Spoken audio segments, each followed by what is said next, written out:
Hello, how y'all doing today? My name is Bernie Thompson, and today we're going to take a look at a 2012 Chevy Silverado 2500. This Chevy Silverado is setting codes for an EVAP small leak and an EVAP large leak. Now, the first thing I always want to do is connect a scan tool, get some basic data. So I connected my scan tool, and we can see that we have our monitors. None of them have been run. And we come in and we look at our DTCs. I have no DTCs. The thing I really miss with EVAP is right here, where we look at our EVAP under the Mode 6 data, and I can get an idea of how much it exceeded the limit by. How big is my leak? I always like Mode 6 on these type of cars, but the codes have been cleared, so I don't have that data. But we're going to still be able to fix this vehicle, and what we want to do is we want to go ahead and put the BULLSEYE system on this, and it will be very accurate, quick testing to where we can first see, is the car even leaking right now or not? And if it is, I'm going to show you how we're going to find where that leak is. So let's go ahead and get that connected. We've gone ahead and we've connected a battery maintainer to the battery. That's going to ensure that this battery is going to stay up and charged. And when you're looking for EVAP leaks, many times this is going to be 15 to 30 minutes, and with some of this we're going to have the key on.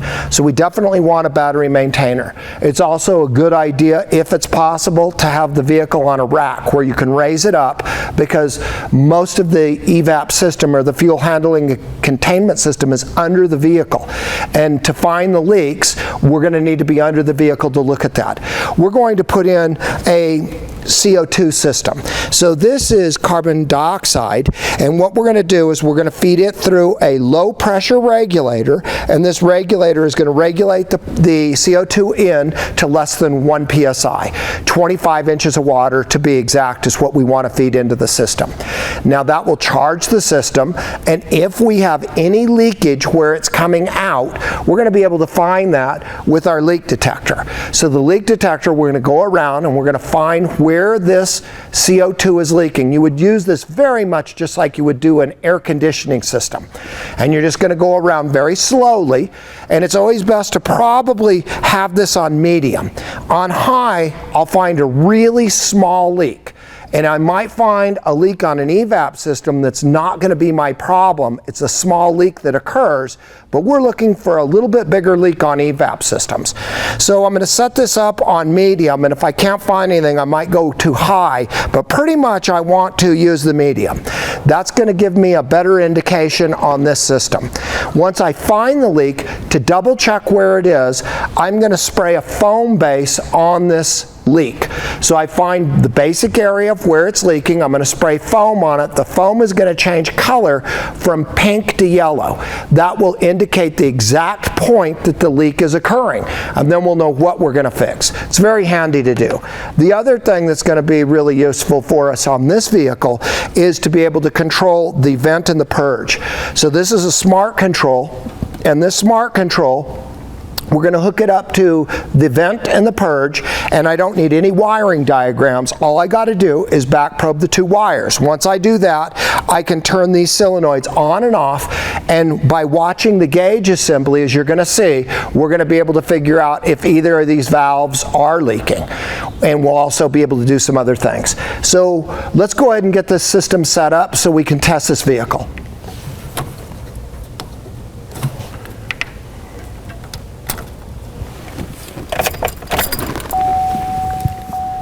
We're going to hook up the smart control. The first thing that I want to do is I want to hook the battery up.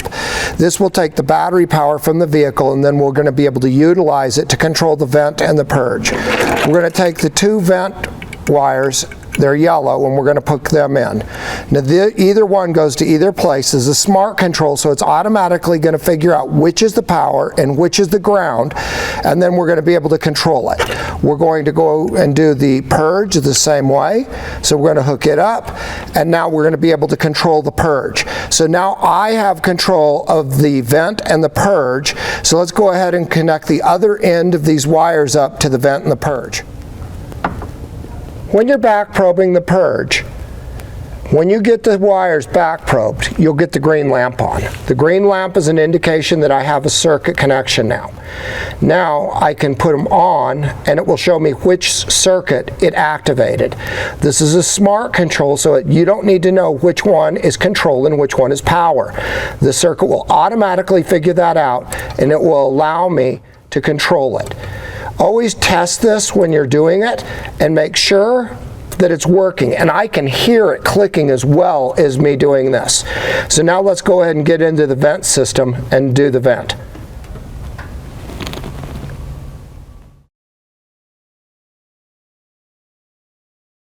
I'm going to take this adapter hose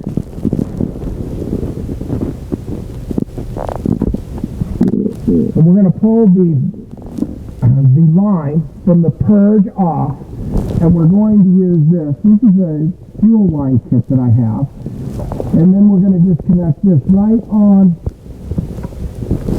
to that. So what we've done is we've just made an interim. Now we're going to take the CO2 and we're going to connect this onto the CO2. So now the CO2 can fill this system.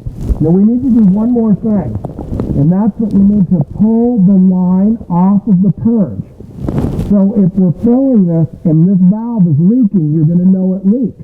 If you don't pull that off and this is leaking, you'll never find it because it's going into the intake manifold. So always pull the line off of the purge. So if this is leaking when we're opening and closing it, we'll be able to see this guy leak. So now we're ready to go ahead and put CO2 into the system and start testing the system.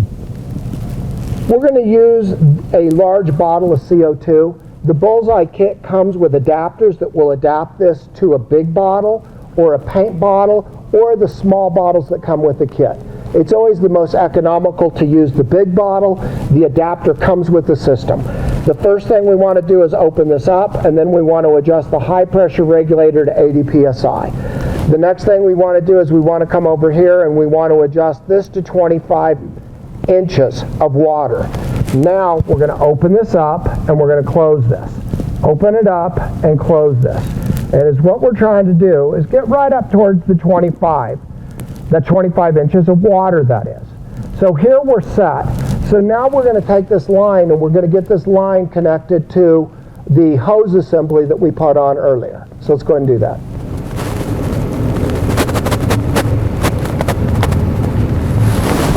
Before we get started, I always want to look at the fuel gauge. Always get an indication of how much we have. So this has got, we're a little bit over 3/4 filled on this system. Now if this has about a 30-gallon tank, we're probably going to have around 6 to 7 gallons of vapor space in this tank. Now the charcoal canister and the hoses will add another gallon to 2 gallons. So roughly we could say we have 8 to 9 gallons of vapor space in this tank. This is going to be crucial to find problems with either the gauge or a plugged line that goes to the tank. Let me show you how that works. Okay, so I set up an experiment just so I can show you exactly what I'm talking about with fill times. So I have two different sealed containment systems, one that's a 10-gallon sealed containment and one that's a 1-gallon. So we're going to fill both of these. So if I thought I was going to fill this 10-gallon, it's going to take 1 minute to 2 minutes, and that's going to depend on how this is adjusted. So the first thing we want to do is have this at about 80 to 100 pounds with the high pressure regulator, and then we're going to open this up and let it flow out. See, I'm sealing it, and then shut it off. And it needs to go to about 25 inches. This is calibrating for the elevation that it's at and the pressure that this is at. Now this will make sure that the flow rate out of the low pressure regulator is right. So you open it and you shut it, and I want it right around 25 when that happens. That sets my fill or the volume rate out of the low pressure regulator. So now we're going to go ahead and we're going to fill the 10 gallons. So this is a 10-gallon fill here. We've got the regulator adjusted. So we're going to open it and we're going to start the stopwatch. And we'll see how long. Do you see how long it's taking to fill? Okay, we're about 8 seconds, 9 seconds there, and we still haven't filled it. The more we fill it, the more pressure we build.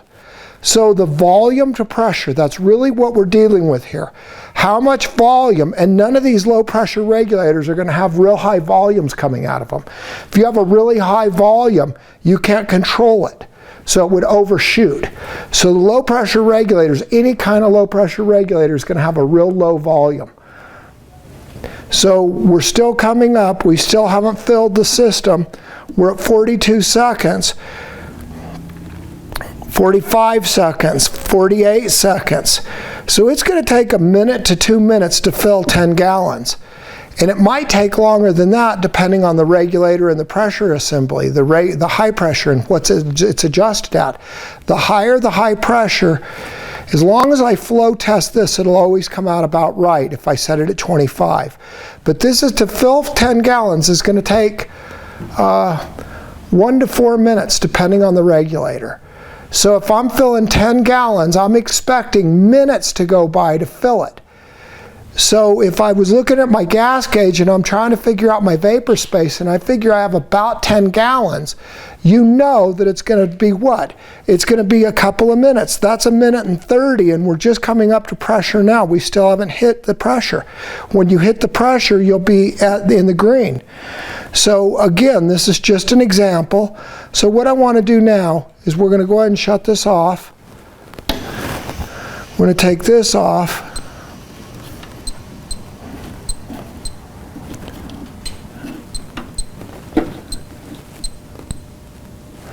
Now we're going to fill a 1 gallon container, and you're going to see the difference right away. So if I figured I had 10 gallons in the tank, it better take a couple of minutes to fill it. If the pressure comes right up, you're not filling the tank. What you're filling probably is a canister, the carbon canister. And if the carbon canister, the line between it and the tank is plugged, it will set a large leak code. That's because there's a sensor in the tank, and if it's blocked, when I open up the purge valve, when the computer opens the purge valve, it's watching the pressure sensor and it wants to see it drop. If it's plugged, it can't drop. So what I'm trying to show you is a way to check it. We're also able to check the gauge readings here. So now I'm going to open this up, and we're going to start this. See how fast it's filling? Okay, that's 5 seconds and I've almost attained it. Well, if you see it fill really fast, you know you're not filling the volume you're expecting to fill. So that's telling me I have some kind of a problem, either with the gauge or a restriction somehow. But this is really important to understand the volume fill rate. So find your volume and then watch how long it takes to fill the volume, because I can find a fuel gauge that's wrong. Now, I've seen some fuel gauges that misread that have been back to the shop like 5 to 8 times to find EVAP leaks. If it says that it's at 3/4 of a tank and it's totally filled, that enabling criteria will let that test run, but the computer's expecting a different volume and it will fail because the enabling criteria is incorrect. So basically that's what this is about. This is to find a gauge. This is to find some kind of restriction. This is a really good test to run. Okay, so we can see how fast this came up. Again, let's let that pressure out of there. We're going to reconnect it. We're going to open it. Now watch, it drops and it immediately, see how fast it's moving? That's because I'm filling a very small volume. The bigger the volume I'm flowing into a sealed system, the longer it's going to take to build pressure, because I got to have volume flow out of here. Always remember, volume comes first and pressure follows volume. On any system, when you're dealing with volumes, volume makes pressure. So you have to have a volume change and then the pressure follows the volume. So I got to fill this volume up and then I can make pressure.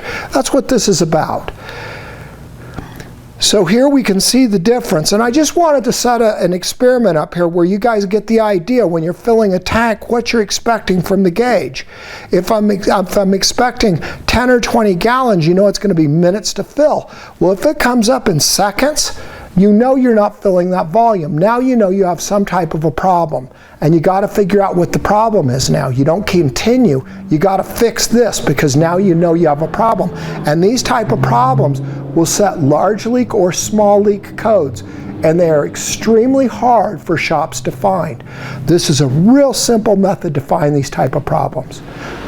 Okay, I want to cover one more thing. Let's say you're waiting for the volume to fill and it doesn't quite get back into the green where we started. Well, that's indicating you have a leak. So I've got a small leak, a 5 thousandths leak installed, and you can see it's in the yellow. If I pull this off, I can plug that, and we can see we can get that into the green. But since I've got a leak, there's not enough coming out to fill the volume, so the pressure stays low, and it's indicated by the color. And then we can also show that if I've got a bigger leak, we'll loosen the top here. Well, the bigger leak, it's going to be into the orange or the red. Now this will show you how much volume you're actually losing. Now the other thing is, to prove this, shut the CO2 off. Just kill the CO2. And now this will decay. If you decay, once you shut the CO2 off, you're leaking. That guarantees a leak. There's a very accurate way to find leaks, is volume decay. So now we know the system is leaking. So this is a very powerful way to determine, first off, is the vehicle leaking right now while you're working on it? And secondly, how big is the leak? Because how big, first, is it leaking is going to change what I'm going to do. If it's not leaking, you can go look for the leak, you're never going to find it. It's got to be leaking right now. So I need to know two things. Is it leaking right now, and how big is my leak? Now I can go find that leak. But if I don't know those things, I'm going to have a hard time repairing the vehicle. So this is going to help do that. It's going to help find the problem. Now once you get this back, we're going to put pressure back on, and we can see that we're going to come up, but it won't come all the way back into the green because it's leaking. The volume coming out here can't take over because I'm leaking out this hole faster. Now once I think I've got a leak from the gauge, we go by and we check it with the detector. Once the detector goes off, now we know the area that it's leaking. Now we can take the leak detector foam and spray it, and we'll identify exactly where the leak is. So this is going to get me the area, and the foam is going to show me the exact leak site. Fuel handling and containment system, and we know it's somewhere 7-8 gallons. This is going to be a really important piece to know, because when I open this valve and I start to take CO2, and that CO2 starts to fill that volume, this pressure is going to start to rise. The amount the volume is will change how long it takes to fill. So if I'm only filling a gallon of space, this is going to come up in 15-20 seconds, and we're going to see pressure. It'll come all the way up into the yellow and the green. That tells me that I have a restriction between where I'm filling it and the tank. That volume is not going into the tank. And if the volume doesn't go into the tank, I have a restriction there. That will set a large leak code. I see lots of shops make this mistake. They put every part on the car, and the line between the purge and the tank is plugged. Usually the carbon canister comes apart and starts to get in that hose, and it plugs it. So the car gets all kinds of parts, but it never fixes it. So I always want to pay attention to the vapor space of the system. Now, roughly 7-8 gallons, when I open this valve, I'm going to see this fill, and it's going to fill up, and I expect it to be 1.5 to 2 minutes for that kind of vapor. If I'm trying to fill a 30-gallon tank and the whole thing's empty, it's probably 4 to 5 minutes to fill that. But roughly 7-8 gallons, 1.5 to 2 minutes is what I'm expecting to come to pressure. So the first thing we're going to need to do is we need to take the vent, and we need to turn the vent on to close it. The vent, this is normally open. When the system does a test, it closes the vent and it opens the purge, and it allows the vacuum in the intake system, the low pressure, to pull volume out of the tank. And it pulses slowly, so it slowly brings that pressure in the tank down.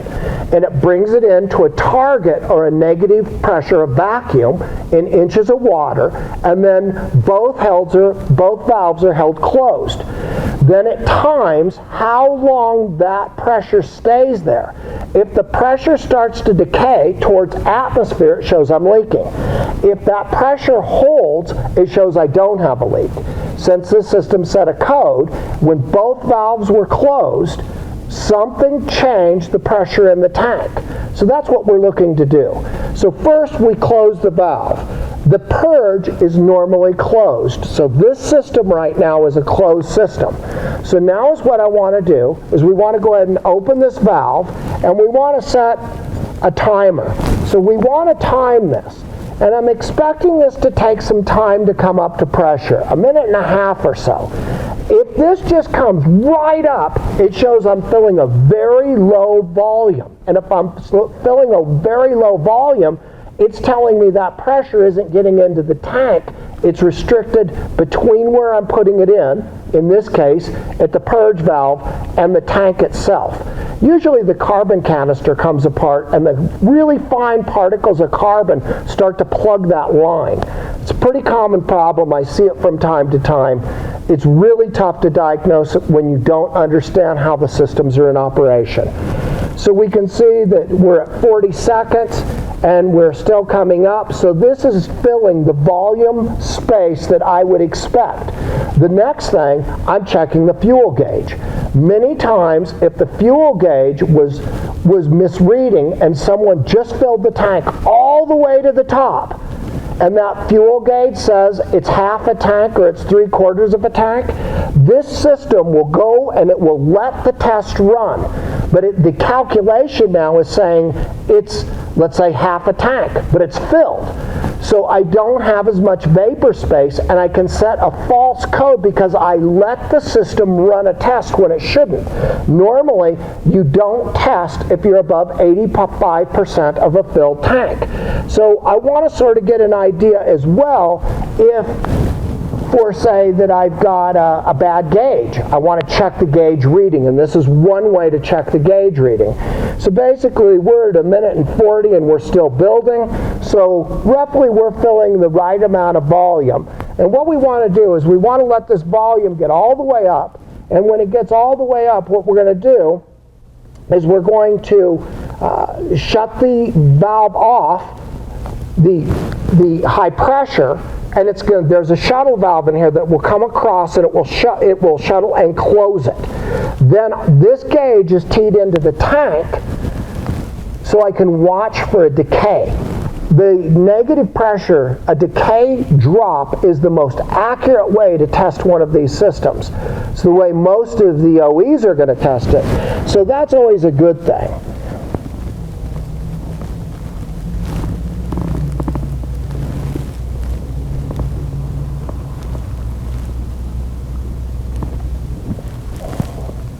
So when it comes up to pressure here, we'll go ahead and we'll shut this valve off. We're just trying to get it up to pressure, and then we want to time the decay. What we're looking for is we don't want it to decay more than 1 inch in 1 minute.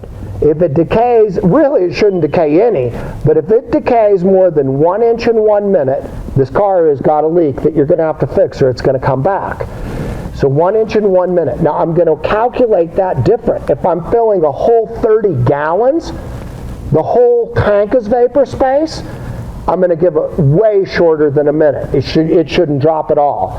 In the values that we have now, so I'm going to shut this guy off, and now we're going to go ahead and we're going to time this to see if we're decaying and how fast the decay is occurring.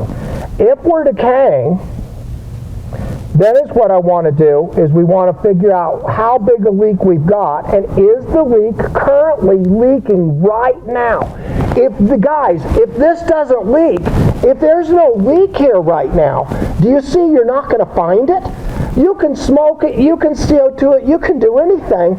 If it doesn't leak, there's no reason to go look for the leak because you're not going to find the leak. So what we need to do is we need to first figure out does the system have a leak, and then secondly, how big the leak is. Now if I've got a little leak, I'm going to move my detector slower. If I've got a big leak, it's going to be much easier to find.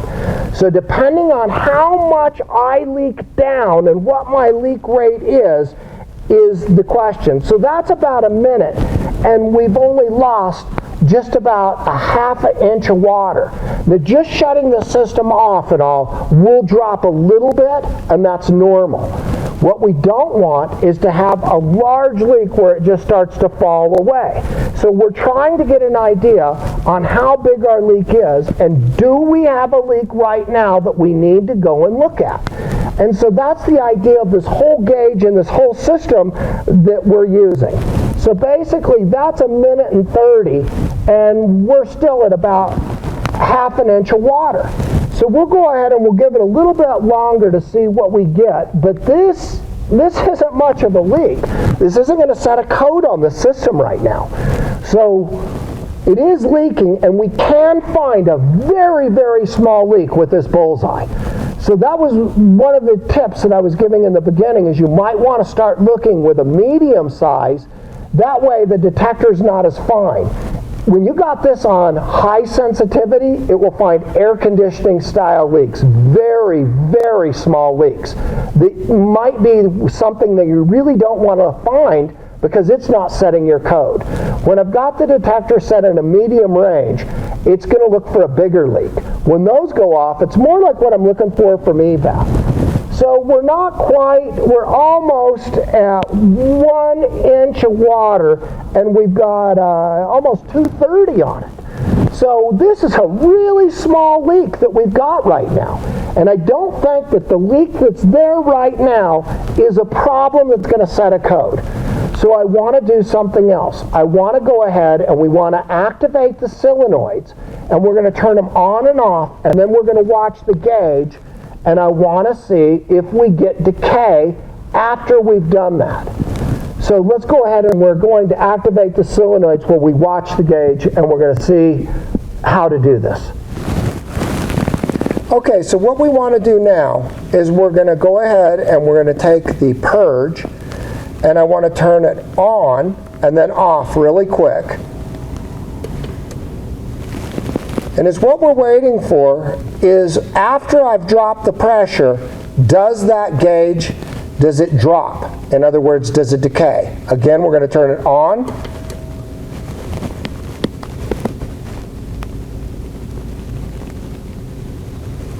Do you see how it's holding steady? It's not decaying. Now you got to do this quite a few times, guys. Now do you see it decaying? Now do you see how it's not decaying?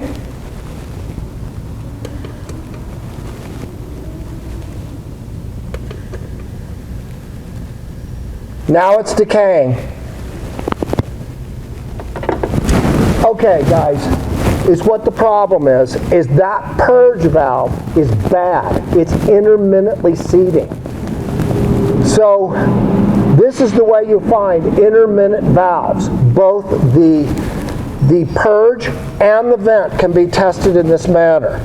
Now to do the vent, you really can't operate the vent on most systems until you're below 10 or 5. So I got to be below these. So I usually operate the purge to drain them down, and then I can do the vent.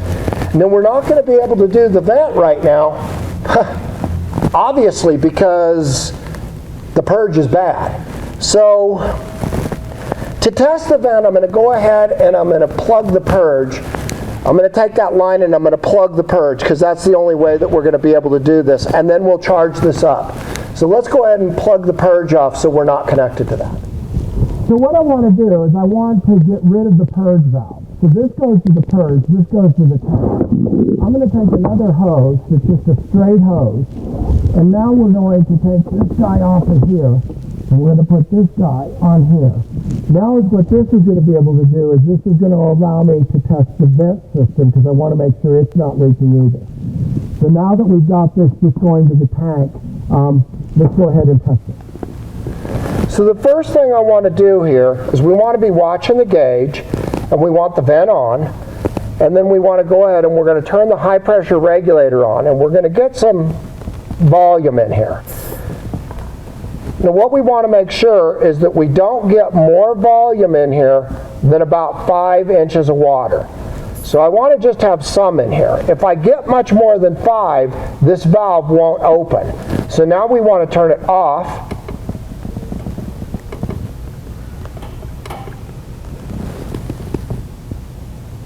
Now we want to see it. Do you see right there how it's holding?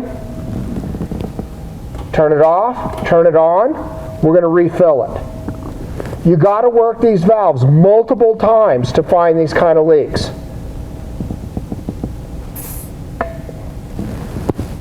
So now I'm going to go ahead and we're going to turn it off on. Now you're watching it to see if it's going to decay after. On off. We're going to go ahead and we're going to get some pressure in here again.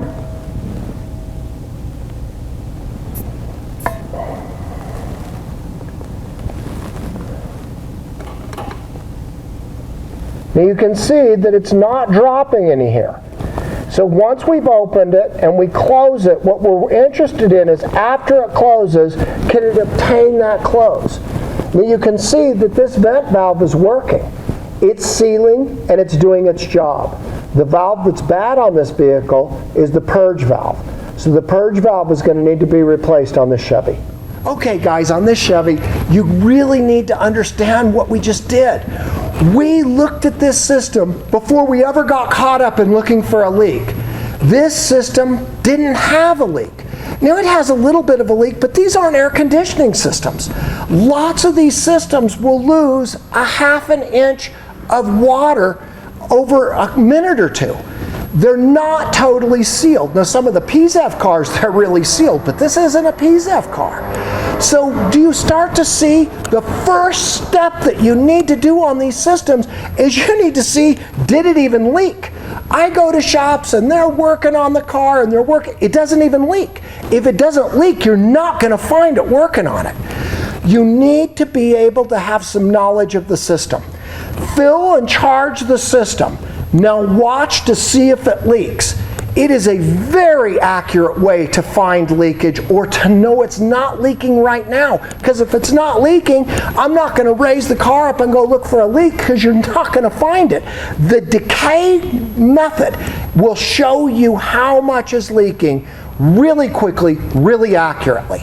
Then to be able to have a device like the Smart Control where I can turn on and off the solenoids just to check them to make sure that we don't have a problem with a solenoid.